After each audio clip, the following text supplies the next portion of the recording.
जय सिया राम दोस्तों। इस वीडियो में हम बात करने वाले हैं identical brain studio limited IPO की लिस्टिंग डे की स्ट्रेटजी के बारे में। तो कल 26 दिसंबर के दिन यह आईपीओ हमारा मार्केट में लिस्ट होने जा रहा है। तो जिनको इस आईपीओ की अलॉटमेंट मिल चुकी है उनको क्या करना चाहिए, या इसमें फ्रेश एंट्री का भी कोई मौका बनेगा, और हमें इस आईपीओ की लिस्टिंग कितने प्राइस के ऊपर होती हुई नजर आ सकती है, और इसका करंट ग्रे मार्केट प्रीमियम क्या चल रहा है, ये सारी ही बातें मैं इस वीडियो में कवर करने वाला हूं। तो लास्ट तक वीडियो को जरूर देखिएगा। तो अगर हम आईपीओ की बात करें तो यह आईपीओ हमारा 18 से 20 दिसंबर के बीच में खुला था, और कल 26 दिसंबर के दिन इसकी लिस्टिंग होने वाली है। 51 से 54 रुपये पर शेयर इसका प्राइस बैंड रखा गया था। एक लॉट में कंपनी ने 2000 शेयर ऑफर किए हैं और लगभग 20 करोड़ रुपए का इशू साइज लेके आई है, जिसमें सारा का सारा फ्रेश इशू के जरिए यहाँ पे अपनी होल्डिंग्स बेच रही थी। और अगर हम इसके टोटल सब्सक्रिप्शन की बात करें तो यह आईपीओ हमें लगभग 550 गुना सब्सक्राइब होता हुआ नजर आया था, जिसमें रिटेल कैटेगरी में भी है ऑलमोस्ट 550 गुना, एनआई कैटेगरी में यह 1000 गुना, और क्यूआई कैटेगरी में लगभग 187 गुना सब्सक्राइब हुआ था। तो काफी अच्छा रिस्पॉन्स इस आईपीओ को देखने को मिला था, जिसके चलते ही इसके ग्रे मार्केट प्रीमियम में पिछले कुछ दिनों में काफी तेजी भी आई थी। अब कुछ दिनों से मार्केट का जो मूड है वो थोड़ा नेगेटिव बना हुआ है, तो उसके चलते ही इसके ग्रे मार्केट प्रीमियम में थोड़ी गिरावट आ चुकी है। 2 दिन पहले जो इसका ग्रे मार्केट प्रीमियम लगभग 93% के आसपास चल रहा था, वो अब गिर के 74% के आसपास आ चुका है, जो कि 40 रुपए पे फिलहाल ट्रेड कर रहा है। तो करंट ग्रे मार्केट प्रीमियम के अकॉर्डिंग इसकी जो लिस्टिंग हम देखें, 54 रुपए इसका इश्यू प्राइस है, 40 रुपए इसका करंट ग्रे मार्केट प्रीमियम चल रहा है। तो 94 रुपए के आसपास हमें ये करंट ग्रे मार्केट प्रीमियम के अकॉर्डिंग लिस्ट होता हुआ नजर आ सकता है। और अगर कल के दिन मार्केट पॉजिटिव रहती है तो मे बी हमें इसमें थोड़ा और लिस्टिंग गेन मिल सकता है, और इस आईपीओ की हमें जो लिस्टिंग है वो 95 से 100 रुपए के बीच में होती हुई नजर आ सकती है। अगर हम करंट ग्रे मार्केट प्रीमियम के अकॉर्डिंग अगर देखें तो एक लॉट में आपको 2000 शेयर मिलेंगे, 40 रुपए इसका ग्रे मार्केट प्रीमियम चल रहा है। तो टोटल लगभग आपको ये 80,000 रुपए का profit current grey market premium के अकॉर्डिंग नाके दे सकता है।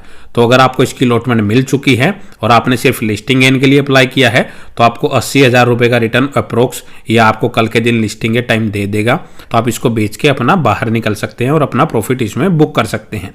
तो अगर लॉन्ग टर्म की बात करें कि अगर किसी ने इसमें लॉन्ग टर्म के लिए अप्लाई किया है, तो मैं कंपनी के बिजनेस की बात करूं तो company mainly VFX services provide करवाती है, यानी कि जो कंप्यूटर जनरेटेड विजुअल इफेक्ट्स होते हैं उनसे रिलेटेड कंपनी अपनी सर्विसेज देती है। कंपनी मेनली फिल्मों, वेब सीरीज, टीवी सीरीज या अदर कोई डॉक्यूमेंट्रीज है वहां पे अपनी सर्विसेज देती है। कुछ फिल्मों के लिए कंपनी को कुछ अवार्ड्स भी मिले हैं। तो ओवरऑल ठीक ठाक इसका बिजनेस देखने को मिल रहा है। और कंपनी की अगर हम पीछे की ट्रैक रिकॉर्ड भी देखें तो 2022 में इसका जो रिवेन्यू था वो लगभग 4 करोड़ के आसपास था, जो 2024 में बढ़ के 20 करोड़ तक पहुंच चुका है। प्रॉफिटेबिलिटी भी देखें तो 2022 में 51 लाख की थी, जो बढ़ के 5.25 करोड़ तक पहुंच चुकी है 2024 में। तो कंपनी काफी तेजी से ग्रोथ कर रही है। लगभग 4 करोड़ रुपए के रिजर्व हैं और सिर्फ 17 लाख का इसके ऊपर कर्जा देखने को मिल रहा है। तो कोई ज्यादा इतना डेप्ट कंपनी के ऊपर नहीं है, ऑलमोस्ट डेट फ्री हम कंपनी कह सकते हैं। और कंपनी ठीक ठाक वैल्यूएशन ला के मल्टीपल पी पे अपने आईपीओ को लेके आ रही है। तो कंपनी तो काफी अच्छी नजर आ रही है, उसका बिजनेस भी काफी तेजी से ग्रोथ कर रहा है। लेकिन इस सेक्टर की यही एक दिक्कत है कि अगर आप इसके कंपटीटर्स को भी उठाएंगे, पिछले 5 साल 10 साल का उनका रिटर्न देखेंगे, कोई इतने खास उन्होंने रिटर्न बना के नहीं दिए हैं। कि इनका मेनली जो काम चलता है, जो इनके लगातार ऑर्डर्स आते रहते हैं फिल्मों, वेब सीरीज वगैरह में इनको काम मिलता रहता है, तो इनका काम काफी अच्छा चलता रहता है। बाय चांस अगर उनमें गिरावट आ जाती है तो इनके रिवेन्यू में काफी गिरावट भी देखने को मिल जाती है, जिसकी वजह से इनके शेयर प्राइस में काफी करेक्शन भी देखने को मिल सकती है। दूसरा ये है कि अगर मार्केट कैप आप देखेंगे वो सिर्फ 76 करोड़ की है, तो काफी छोटी ये कंपनी है, 100 करोड़ से नीचे की ही कंपनी देखने को मिल रही है। तो ऐसी कंपनियों में मैनिपुलेशन भी काफी ज्यादा होता है, और यह एक एसएमई आईपीओ है, ये लोट टू लोट ही बाय होते हैं और लोट टू लोट ही सेल होते हैं। तो बेटर है कि अगर आपको इतना 80,000 रुपए का लिस्टिंग है इसमें मिल रहा है तो आप अपना इसमें प्रॉफिट बुक कीजिए और अपने पैसे को कहीं और अच्छे शेयर्स में इन्वेस्ट कर सकते हैं, अगर आपका लॉन्ग टर्म का ही व्यू है। तो फिलहाल मेरे को तो ये कंपनी इतनी कोई लॉन्ग टर्म के लिए खास नजर नहीं आ रही। मेनली रीजन यही है कि इस सेक्टर ने पिछले कई सालों में कोई इतने खास रिटर्न बना के नहीं दिए हैं। रिवेन्यू में भी काफी उतार चढ़ाव आते हैं, जिसकी वजह से उनकी प्रॉफिटेबिलिटी पे भी इंपैक्ट आता रहता है, और उनकी वजह से उसके शेयर प्राइस भी ऊपर नीचे काफी होता रहता है। वोलेटिलिटी इनमें काफी ज्यादा रहती है इनके शेयर प्राइस में।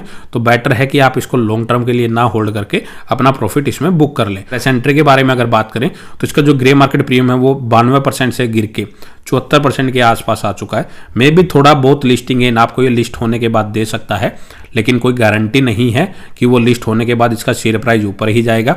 उसमें प्रॉफिट बुकिंग भी देखने को मिल सकती है। तो बेटर है आप अपना सेफ प्ले करें और इसको फ्रेश एंट्री के लिए फिलहाल अवॉइड ही करें। अपने पैसे को आप जो इसमें फ्रेश एंट्री के लिए आप लगाने वाले हैं, उस पैसे को आप किसी दूसरे आईपीओ को अप्लाई करने में लगा सकते हैं।